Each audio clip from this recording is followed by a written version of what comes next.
Bonsoir mesdames, bonsoir messieurs, merci de nous rejoindre dans Total Chan de ce nouveau numéro que nous vous présentons donc depuis le quartier général de la Confédération africaine de football ici à Casablanca, c'est à l'hôtel Ayata Regency. Dans un instant, nous allons parler de la troisième journée des matchs de poule avec la consolation pour la Guinée qui a battu les Mourabitoun du côté de Marrakech, 1-0, un seul but marqué, c'est l'œuvre d'Ibrahima Sori-Sankon avec Segadia, le retour dans un instant sur les moments forts. Pendant ce temps à Casablanca, le Soudan et le Maroc se sont neutralisés, un score de parité, 0 but partout. Retour sur cette rencontre avec Alpha Madi Touré. Bienvenue, bonsoir à tous. Merci de nous rejoindre dans Total Chan 2 avec une production de Newscom et nous recevons pour ce tour numéro notre confrère Franck Simon de France Football. Bonsoir. Bonsoir, ça va? Bien, merci. Bon. Merci de nous rejoindre, merci d'avoir accepté l'invitation. Alors Franck, nous suivons le Chan, nous sommes à l'étape de la troisième journée des matchs de poule. Voici pour vous les résultats qui ont été enregistrés.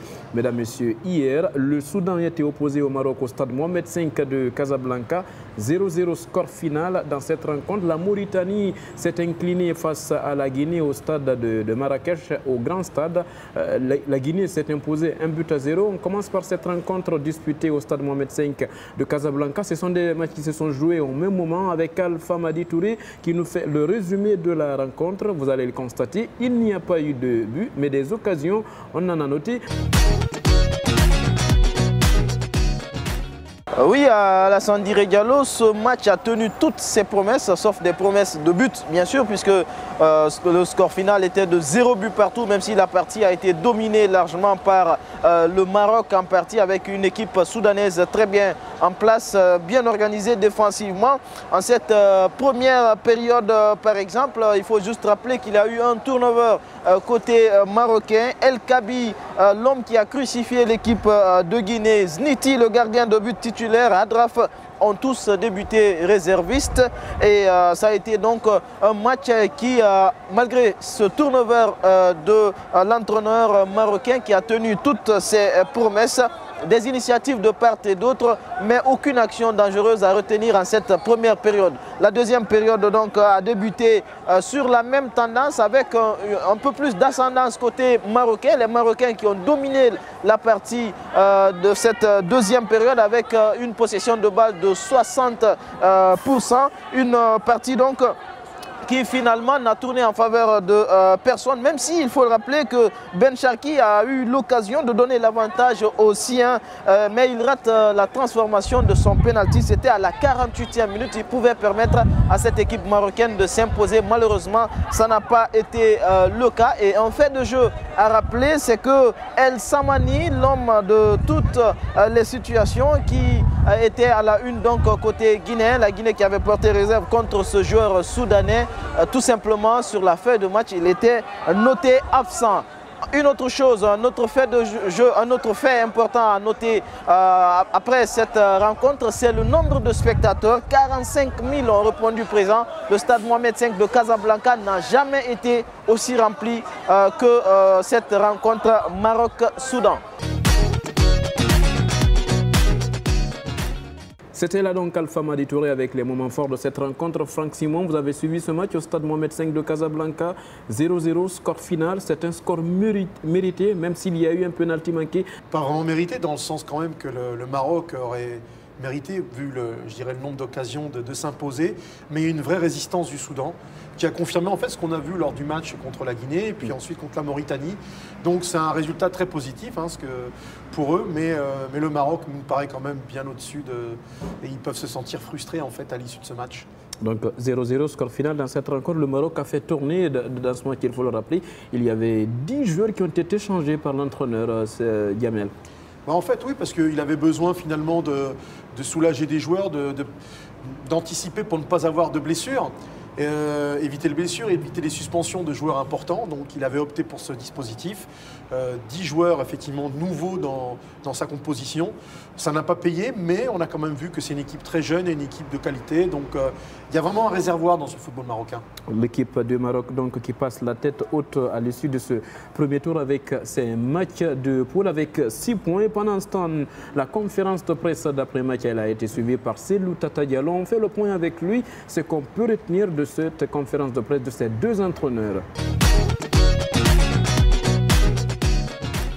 En effet, Alassane, après ce match nul 0-0 entre le Soudan et le Maroc, il était intéressant de suivre les deux sélectionneurs en conférence de presse. Tout d'abord, le sélectionneur soudanais. Rappelez-vous de El Samani, ce joueur de la discorde, on va le dire ainsi. La Guinée avait porté réserve contre l'utilisation de ce joueur durant ce CHAN parce que tout simplement ayant été transféré dans un club libyen. Mais non, l'entraîneur, le sélectionneur soudanais, Embrun Chambrer, un brin laconique, a tout simplement dit qu'il fallait que la Guinée essaie de jouer, de gagner sur le terrain et non se reposer sur des erreurs administratives.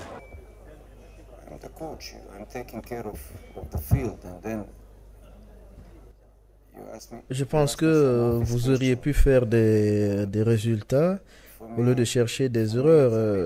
Bon, je passe. D'abord, il n'y avait pas d'erreur et nous avions les sourires aux lèvres par rapport à ce que votre fédération a essayé de faire. Notre fédération a fait un bon travail et nous savions que rien n'était faux et je ne sais pas pourquoi vous pleurez pour ça.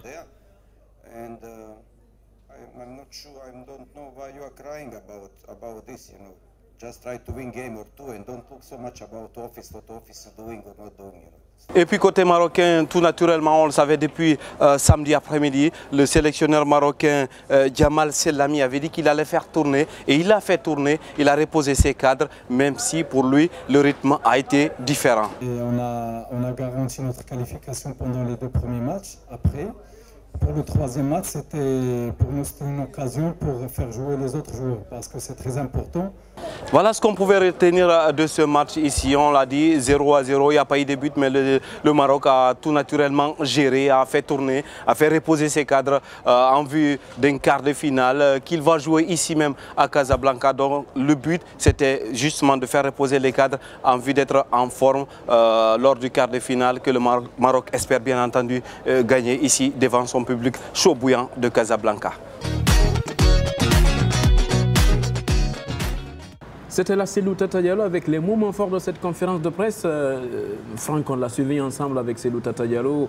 La question de ce joueur incriminé, de ce joueur qui était sur le banc sur cette rencontre, est revenu avec Alpha Madi Touré. Ça a failli créer de la zizanie dans la salle. Oui, effectivement, on a senti le sélectionneur croate du Soudan, Alogar Usic, super gêné en fait. Il a réagi presque de façon agressive. C'était étonnant parce que depuis le début du tournoi, il était plutôt dans une tonalité amicale et bienveillante. Mais on a senti que ça le piquait au vif, cette question, qui est une question qui a agité tous les derniers jours au sein de la délégation guinéenne et puis bien sûr de la population guinéenne parce que même moi je pensais s'attendait à moi je pensais qu'il y aurait eu au moins un match perdu. Bon, il se trouve que ça ne s'est pas fait, mais en tout cas on l'a senti bien gêné et puis le joueur n'était pas sur la feuille de match, donc c'est bien qu'il y a eu quelque chose. Maintenant la CAF a tranché. On verra en tout cas depuis ce match contre la Guinée, il n'a pas joué encore dans cette rencontre. Il n'était pas aligné face à la Mauritanie, il n'a pas aussi joué contre le Maroc. On va voir, est-ce qu'en quart il sera aligné? On ne le sait pas pour le moment. Place à cette rencontre entre la Guinée et la Mauritanie, le match des mauvais élèves, des mal classés. Cette rencontre a été remportée par la Guinée grâce à un but d'Ibrahim Assouri Sankong inscrit après le quart d'heure de jeu. On fait le point avec Sega Diallo. Il était au grand stade de Marrakech, il a suivi le match. Voici les moments forts avec lui. C'en est fini pour le Sili dans cette 5e édition du CHAN du côté du Maroc. L'équipe de Guinée s'impose 1-0, but marqué par son capitaine Ibrahim Assouri Sankong depuis la 18e minute de jeu. Une équipe conduite par Damas qui a imprimé une nouvelle dynamique avec un léger mieux puisqu'une victoire au bout. Les Guinéens sortent de cette compétition avec une victoire qui permet d'apaiser un peu le cœur et de surtout se projeter sur un avenir incertain, puisque aucune satisfaction ne peut être tirée de cette victoire, sauf celle comptable qui nous permet de finir à la 3e place ici à Marrakech. L'équipe de Guinée, après ce but, a patauger comme d'habitude sur ce CHAN-là, n'ayant pas la maîtrise du jeu, ne se montrant pas supérieur à cette formation mauritanienne qui, à de nombreuses reprises, a eu des opportunités de revenir au score, n'eût été les maladresses de ses attaquants. La Mauritanie, malheureusement, qui va repartir à la maison avec 0 but marqué dans ce tournoi et surtout 0 point. C'était depuis le grand stade de Marrakech, Sega Diallo pour Total CHAN 2. Alors Franck, 1-0, disons une victoire de consolation pour le Sili local, une équipe qui était très attendue, mais qui a fait 2 défaites sur 3 matchs joués. Effectivement, c'est vraiment un match, c'est le lot de consolation. Bon, à titre personnel, je m'attendais à beaucoup mieux de ce Sili local qui avait figuré quand même dans le dernier carré, la compétition au Rwanda il y a 2 ans. Ouais. Donc c'est une immense déception. C'est une déception qui aussi s'accompagne d'autres choses dans le football guinéen. Je pense aux résultats éliminatoires de la Coupe du Monde. Qui arrive. Voilà. Tout ça fait que bon, ça fait un peu désordre dans la maison du football guinéen. Désordre, si vous en parlez, il n'y a pas de coach en ce moment, il n'y a pas de staff, ils sont tous virés par la Fédé. Oui, donc on sent quand même qu'il y a beaucoup de choses à relancer, à faire de bons choix, parce que peut-être que par le passé, il y a eu des choix, est-ce qu'ils ont été les bons ? Pendant un moment, ils l'ont été, aujourd'hui, ils ne le sont plus. Mais il ne faut pas non plus, je dirais, tout révolutionner. Il y a un immense potentiel, il y a un immense visier, que ce soit chez les joueurs locaux ou les professionnels. Il est vraiment dommage, moi ça fait 27-28 ans que je couvre le football africain. Je n'ai jamais assisté à une grande victoire de l'équipe du Sili. J'aurais bien aimé que ça soit là, mais bon, ils l'ont pas fait. C'est le rêve pendant ce CHAN, malheureusement. Sinon, la Mauritanie aussi, voilà, c'est une déception totale. Pas de but marqué durant tout le CHAN et la Mauritanie rentre à la maison de la tête basse. Oui, mais là, c'était un peu plus attendu. C'est plus compliqué pour eux. Une deuxième participation, ils étaient là en 2014 en Afrique du Sud. Bon, on savait que ça serait compliqué. Eux, ils s'appuient surtout sur le vivier des joueurs professionnels pour viser la qualification à Cameroun 2019. Ça nous paraît possible. Là, la marche était quand même relativement élevée. Avec ce Maroc, pays organisateur, qui a vraiment une tête de probable vainqueur, avec ce Soudan très intéressant qui est quand même une équipe A, et puis avec cette Guinée qui, malgré tout, a des qualités, et on le voyait bien même dans les autres matchs, lui était supérieur. C'est pas faire injure en fait au Mourabitoun de mon compatriote Martins. Alors, la Mauritanie donc qui quitte ce CHAN avec 0 points. Voici pour vous, mesdames et messieurs, le classement complet de ce groupe A avec le Maroc en tête avec 7 points, suivi du Soudan, même nombre de points. La Guinée finit 3e avec 3 petits points. La Mauritanie, dernière donc de ce groupe avec 0 points. D'autres statistiques à noter dans ce groupe, le nombre de buts marqués par équipe. Le Maroc, comme vous le voyez, a 7 buts marqués. Le Soudan et la Guinée ont marqué 3 buts pour chacune des équipes. Donc la Mauritanie, pas de but. Et aux côtés des buts encaissés, vous avez le Maroc et le Soudan qui ont une meilleure défense dans ce groupe avec 1 but encaissé par chacune des formations. La Guinée a encaissé 5 buts. Pendant ce temps, la Mauritanie a pris 6 buts. Logique que le Soudan et le Maroc se qualifient finalement? Oui, absolument. Logique par leur performance collective. Logique aussi par certaines individualités qui ont su faire la différence, ce que n'ont pas réussi à faire ni la Mauritanie, ni le Sili guinéen. L'équipe de Guinée donc qui va rentrer à la maison avec 3 petits points, seulement une victoire face à la Mauritanie. La 3e journée des matchs de poule va se jouer, mesdames, messieurs, cet après-midi donc au compte du groupe B. Voici pour vous le programme. La Namibie et la Zambie vont jouer à Casablanca. L'Ouganda et la Côte d'Ivoire vont jouer aussi au même moment. Ça sera à 19h temps universel. Et au classement dans ce groupe en ce moment, c'est la Zambie qui est en tête avec 6 points. La Namibie aussi à 6 points, l'Ouganda et la Côte d'Ivoire ont 0 points chacune. Il faut le rappeler, Namibie-Zambie, les équipes vont jouer la tête tranquille. Pendant ce temps, l'Ouganda et la Côte d'Ivoire aussi, c'est pour l'honneur. Effectivement, la Côte d'Ivoire a été une mauvaise élève. Hein. On l'attendait, elle avait fait un beau tournoi aussi en 2016. Ouais, elle avait fini 3e. 3e, donc face à la Guinée. Elle a raté la marche. Peut-être que les problèmes au sein de la FIF ont perturbé aussi ce groupe, je le pense. Namibie-Zambie, c'est les anglophones, c'est les gens de la COSAFA, de l'Afrique australe. On va avoir droit à une très très belle affiche. Moi, je suis très impatient, j'en salive déjà. Surtout que la Zambie, il y a aussi ce grand réservoir. On a vu les U20 l'an passé s'imposer à la maison. Donc voilà, c'est une belle affiche, un peu étonnante, mais voilà, on la prend avec plaisir.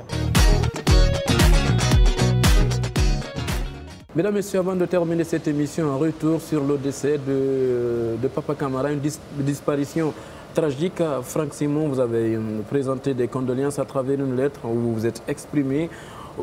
Vous vous reprochez, vous ne l'avez pas vu jouer, évoluer, mais vous avez retrouvé dans les archives France Football un trophée qui lui appartient. Oui, effectivement, il y a un trophée de Papa Camara qui était dans les archives de France Foot depuis tant d'années, qui ne lui a jamais été remis. Et quand j'ai appris sa tragique disparition, j'étais évidemment triste parce que, si vous voulez, je projetais de le remettre à la fédération à l'occasion du CHAN. Faire la surprise, aller voir le président et lui dire voilà, si vous pouvez revenir avec le trophée et l'adresser à Papa Camara sur place.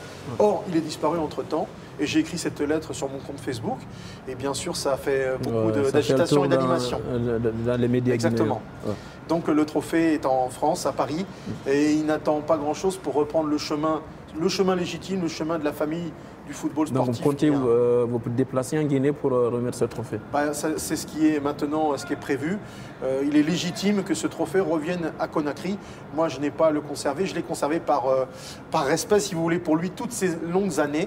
Donc voilà, il reviendra très vite, très bientôt à Conakry, j'espère, pour que les Guinéens puissent enfin récupérer ce dû, qui est un petit trophée, mais qui, je sais, qui est hautement symbolique pour tout le sport guinéen. Merci à vous, Franck Simon. On espère vous retrouver très prochainement, que ce soit avec le CHAN ou bien dans les autres émissions de nos scores. Avec plaisir. Voilà. Mesdames, Messieurs, ça n'est pratiquement terminé donc au compte de ce total CHAN que nous avons présenté donc depuis le quartier général de la Confédération africaine de football. Ali Alama Bangoura, Lamaranasso était à la réalisation, à la caméra et au montage, ainsi qu'Alpha Madi Touré. Toute l'équipe nous vous dit merci. On vous retrouve très prochainement avec le même plaisir.